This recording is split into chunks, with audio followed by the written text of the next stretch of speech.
బీజేపీతో అధికారంలో ఉంటూనే చంద్రబాబు కాంగ్రెస్తో రహస్య రాజకీయాలు చేస్తున్నారా? ఢిల్లీలో జరిగిన ఒక సీక్రెట్ మీటింగ్ ఇప్పుడు జాతీయ రాజకీయాల్లో చర్చనీయాంశంగా మారింది. ఆ సమావేశం వివరాలు ఎలా బయటకొచ్చాయి?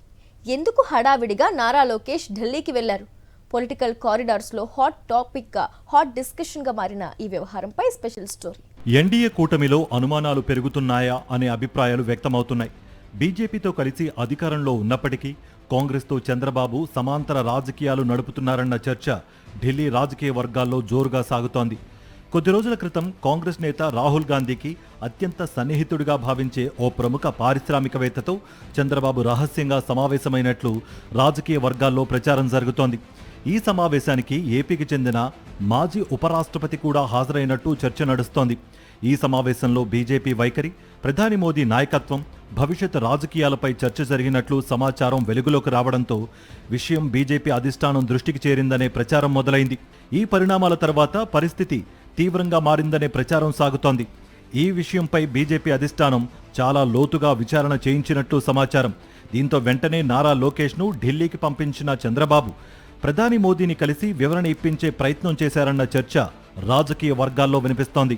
రాహుల్కు సన్నిహితుడైన పారిశ్రామికవేత్తతో జరిగిన భేటీ రాజకీయ కారణాలతో కాదని, ఇతర అంశాల కోసమే జరిగిందని లోకేష్ వివరణ ఇచ్చినట్లు సమాచారం. అయితే ఈ వ్యవహారం బయటకు పొక్కడంతో దేశవ్యాప్తంగా రాజకీయ చర్చ మొదలైంది. ఇటీవల పశ్చిమ బెంగాల్, మహారాష్ట్రలో పలువురు ఎంపీలు బీజేపీలో చేరడంతో ఎన్డీఏలో సంఖ్యాబలం మరింత పెరిగింది. దీంతో చంద్రబాబు, నితీష్ కుమార్ వంటి మిత్రపక్షాలపై బీజేపీ ఆధారపడాల్సిన అవసరం తగ్గిందని రాజకీయ విశ్లేషకులు చెబుతున్నారు. ఈ నేపథ్యంలోనే మిత్రపక్షాల కదలికలపై బీజేపీ మరింత నిఘా పెంచినట్లు ఢిల్లీ రాజకీయ వర్గాల్లో చర్చ జరుగుతోంది. అయితే చంద్రబాబుపై ముందు నుంచి బీజేపీ అధిష్టానం అనుమానంగానే ఉన్నాయనే సంకేతాలు అందుతున్నాయి. ఇటీవల బీజేపీ కీలక నేత చంద్రబాబును టెంపరరీ ఫ్రెండ్ మాత్రమే అన్నారన్న చర్చ కూడా జోరందుకుంది.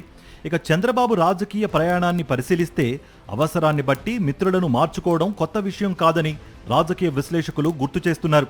1999లో బీజేపీతో కలిసి ఎన్నికలకు వెళ్లిన చంద్రబాబు 2002లో గుజరాత్ అల్లర్ల తర్వాత నరేంద్ర మోదీపై తీవ్ర విమర్శలు చేశారు. 2014లో మళ్లీ అదే మోదీతో చేతులు కలిపి ఎన్డీఏలో చేరారు. 2018లో బీజేపీ నుంచి బయటకు వచ్చి కాంగ్రెస్తో కలిసి మహాకూటమి ఏర్పాటు చేశారు. 2024లో మరోసారి బీజేపీతో పొత్తు పెట్టుకుని అధికారంలోకి వచ్చారు.